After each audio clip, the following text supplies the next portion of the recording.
Salut la team ancienne star. Bienvenue sur votre chaîne préférée, où on redonne vie aux icônes qui ont marqué l'histoire avec leur talent, leur résilience et leur cœur. Aujourd'hui, on va plonger dans l'univers d'une femme dont la voix a porté la chanson française à travers le monde, Mireille Mathieu, la demoiselle d'Avignon. Avec des chansons comme La vie en rose, Mon credo et Mille colombes, elle a conquis des millions de cœurs sans jamais chercher le scandale, mais en cachant une vérité profonde pendant plus de 50 ans. Dans cette vidéo, on va explorer son enfance difficile, son ascension vers la gloire, ses amours silencieux, et l'héritage qu'elle continue de bâtir. Alors, attrapez un café, mettez-vous à l'aise, et embarquez avec nous pour un voyage dans la vie d'une légende. C'est parti! Mireille Mathieu, c'est une histoire qui commence le 22 juillet 1946 à Avignon, dans le sud de la France, sous le soleil brûlant de la Provence, mais dans l'ombre de l'adversité. Née dans une famille de 14 enfants, Mireille a grandi dans un foyer où l'amour était abondant, mais les ressources rares. Son père, Roger, était tailleur de pierre, un métier rude qui l'amenait à travailler près du cimetière Saint-Véran, où le bruit du burin contre la pierre rythmait ses journées. Sa mère, Marcelle, avait fui Dunkerque pendant la guerre, arrivant dans le sud comme réfugiée, portant avec elle une foi inébranlable et une force tranquille. Ensemble, ils ont construit une vie marquée par le travail acharné, la piété, et une dévotion farouche à leurs enfants. La maison des Mathieu était exiguë, souvent pleine de bruit et de chaleur humaine, mais vide de confort matériel. Les enfants partageaient des lits, des vêtements, et des rêves simples. Pour Mireille, les premiers souvenirs ne sont pas faits de jouets ou de moments insouciants, mais du son de la pierre taillée par son père et des cantiques qu'il fredonnait pour apaiser la douleur de ses articulations usées. Ces chansons, tirées du gospel et des hymnes religieux, ont planté une graine dans le cœur de la petite Mireille. À seulement 4 ans, elle a chanté pour la première fois en public, lors de la messe de minuit à l'église d'Avignon.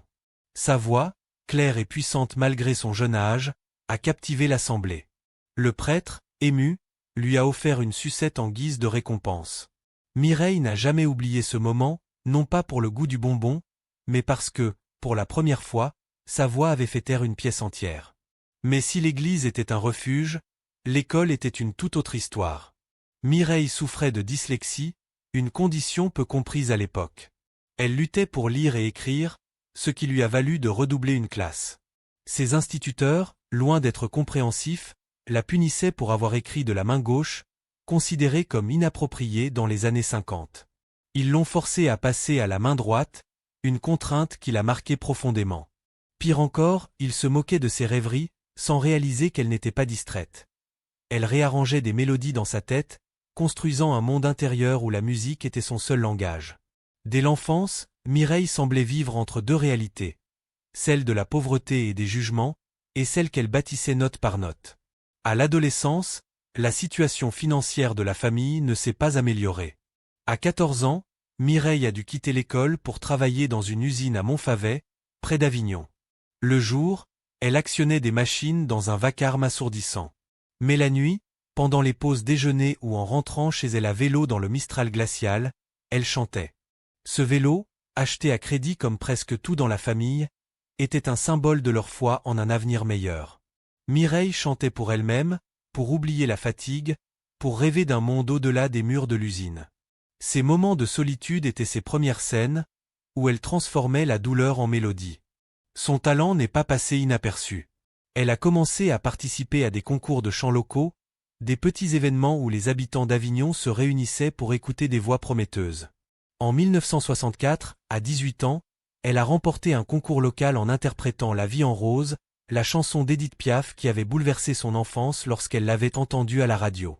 Ce moment a été un tournant. Sa voix, puissante et émouvante, a captivé le public, et les applaudissements ont résonné comme une promesse. L'année suivante, en 1965, elle a eu l'opportunité de sa vie. Une apparition à la télévision nationale dans l'émission Jeu de la chance, une sorte de télécrochet avant l'heure.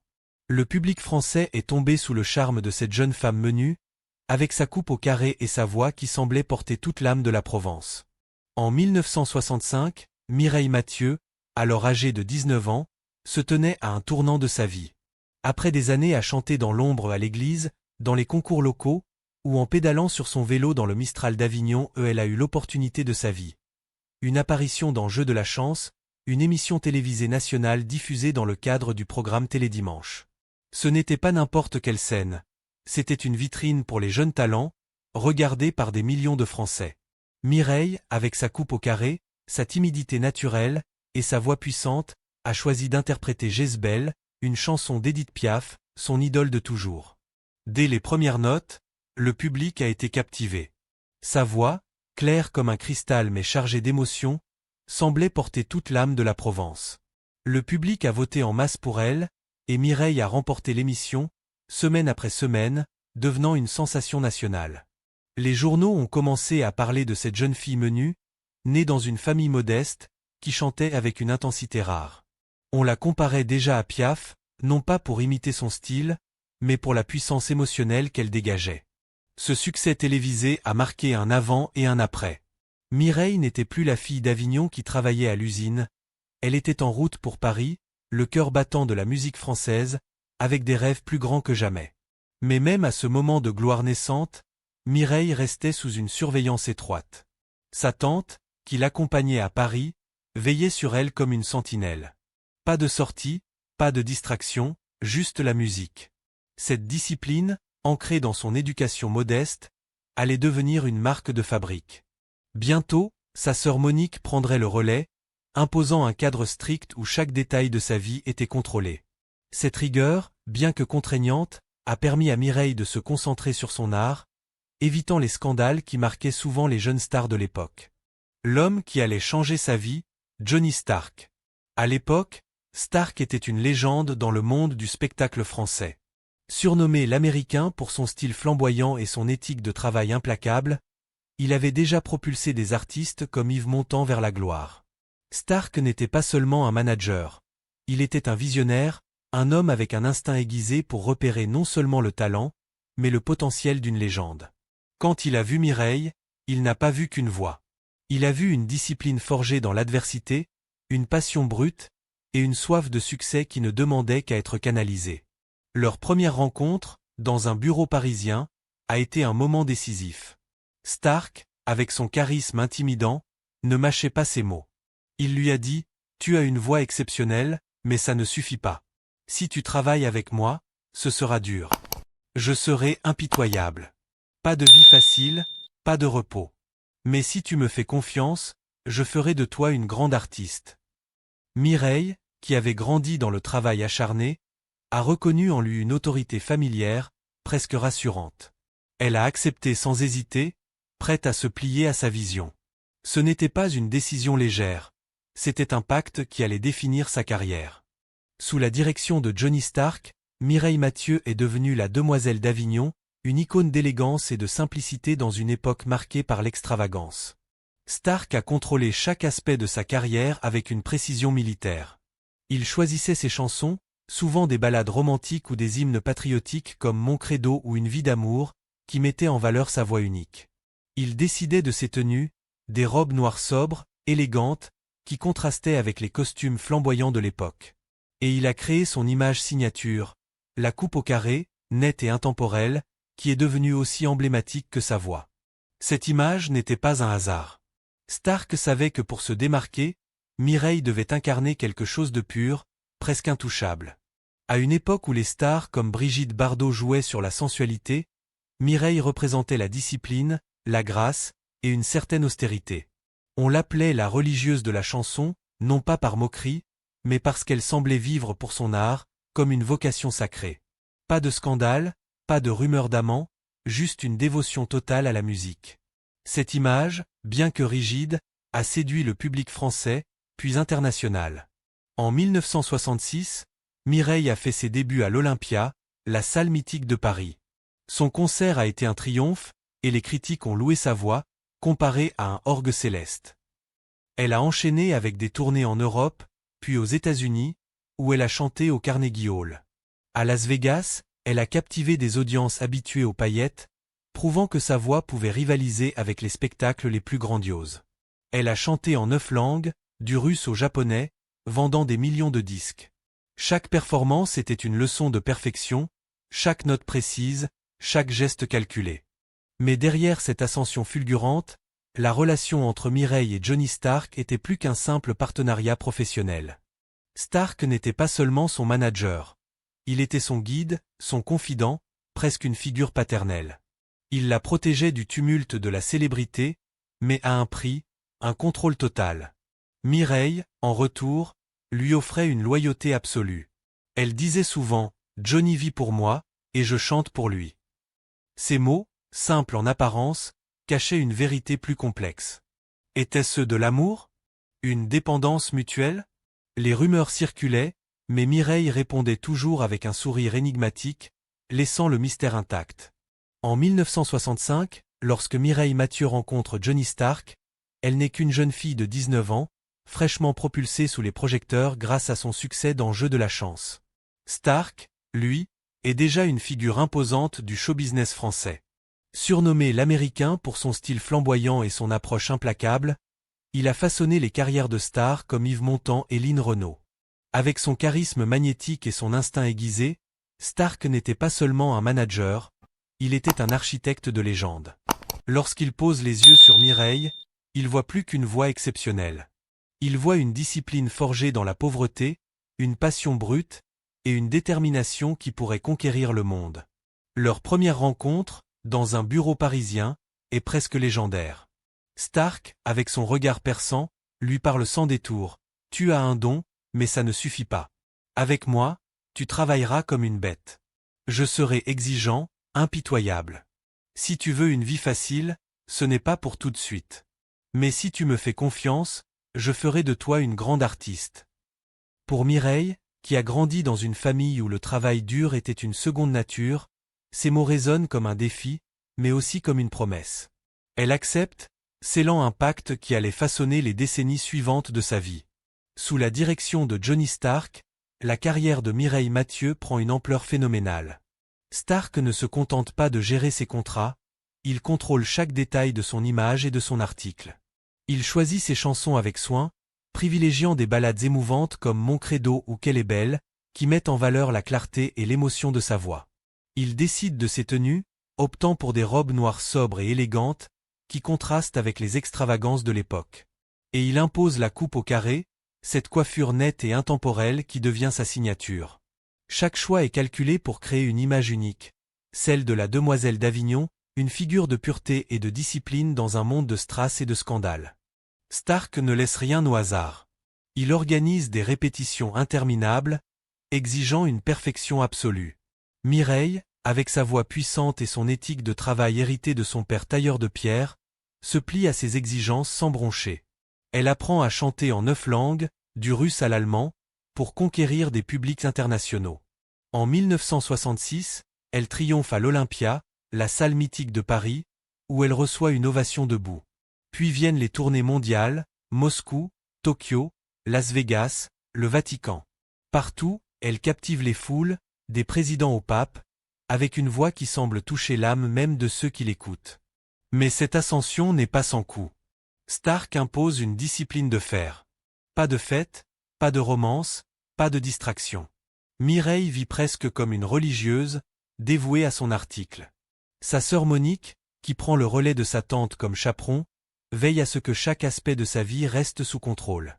Cette rigueur, bien que nécessaire pour maintenir son image immaculée, crée une bulle autour de Mireille.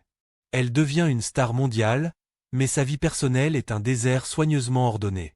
Ce qui rend la relation entre Mireille Mathieu et Johnny Stark si fascinante, c'est qu'elle dépasse le cadre du simple management. Stark n'est pas seulement un mentor, il devient une figure centrale dans sa vie, presque une ancre. Il est là à chaque concert, assis au premier rang, scrutant chaque note, chaque geste. Il la protège des médias, des rumeurs, et du chaos de la célébrité. En retour, Mireille lui offre une loyauté absolue, une dévotion qui frôle l'obsession. Elle dira plus tard, « Johnny vivait pour moi, et je chantais pour lui ».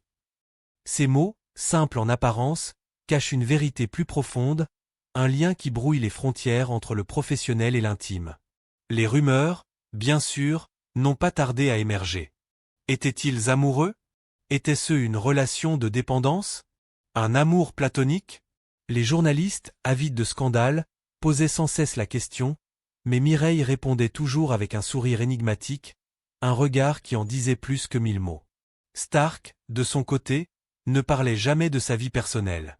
Ce que l'on sait, c'est qu'il comprenait Mireille comme personne d'autre. Il voyait les murs qu'elle avait construits autour d'elle, forgés par une enfance difficile et une timidité naturelle. Il savait pourquoi elle se réfugiait dans la musique, et il respectait ce sanctuaire. Pour beaucoup, leur relation était une danse délicate entre contrôle et confiance. Stark était exigeant, parfois dur, mais il croyait en elle avec une ferveur presque religieuse. Mireille, en retour, lui donnait tout, sa voix, sa discipline, son avenir. Certains proches ont décrit leur lien comme une forme de mariage spirituel, sans romance déclarée, mais avec une intimité profonde. D'autres y voyaient une dynamique plus complexe, où Stark, en façonnant Mireille, l'avait aussi enfermée dans une cage dorée. Elle était libre de chanter pour le monde, mais pas de vivre comme les autres. Pendant plus de 20 ans, Mireille et Stark ont parcouru le monde ensemble. De Moscou, où elle a chanté pour des dignitaires soviétiques, à Las Vegas, où elle a ébloui des foules habituées aux spectacles grandioses, ils formaient un duo inséparable. Stark était toujours là, dans l'ombre, orchestrant chaque détail. Mireille, avec sa voix qui pouvait faire vibrer les cœurs, était la lumière. Ensemble, ils ont vendu des millions de disques, rempli des salles mythiques, et fait de Mireille Mathieu un symbole de la chanson française. Mireille Mathieu était une étoile mondiale, mais dans sa vie personnelle, elle vivait dans une cage dorée, façonnée par la discipline et les attentes. Sous la houlette de Johnny Stark et de sa sœur Monique, sa vie était un modèle d'ordre. Pas de scandale, pas de distraction, juste la musique. Cette rigueur, qui avait fait d'elle une icône intemporelle, avait un coût. Alors que d'autres stars des années 60 et 70 embrassaient des vies tumultueuses, Mireille semblait presque intouchable, une religieuse de la chanson dévouée à son article. Mais derrière ce vernis de perfection, son cœur portait des histoires jamais racontées, des amours qu'elle n'a jamais laissé éclore. Dans les années 80, une opportunité d'amour s'est présentée sous la forme d'un riche homme d'affaires français. Il était élégant, prospère, et l'adorait publiquement. Leur relation, sérieuse au point de mener à des fiançailles, a fait les gros titres. Pour la première fois, le public a cru que Mireille pourrait se marier, construire une vie au-delà de la scène. Mais 3 jours avant le mariage, elle a mis fin à l'engagement, sans bruit ni scandale. Plus tard, elle a expliqué sa décision avec une clarté froide, « Il voulait que j'arrête de chanter. C'était impossible. » Pour Mireille, la musique n'était pas seulement une carrière. C'était son identité, son refuge, la seule chose qui l'avait sauvée de l'adversité de son enfance. Une autre romance, dans les années 90, a suivi un chemin similaire. Olivier Échaudemaison, un célèbre expert en cosmétique chez Guerlain, est entré dans sa vie.